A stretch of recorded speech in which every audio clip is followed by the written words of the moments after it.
How to buy DRB token. Now, before we start, this is not financial advice. I'm not professional or economic expert, so before investing in any project that you find on my channel, please do your own research.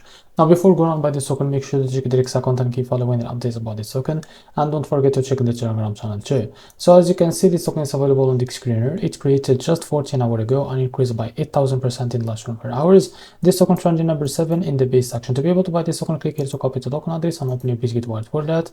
So now we just log into my wallet first. So after that, what you need to do, just select the base as a network from here, as you can see. So after that, click on this plus icon and paste the token address here. So as you can see, this is our token. Now click on this plus icon to add it to your wallet. Now go back to your wallet and find your token that you just added called DRB.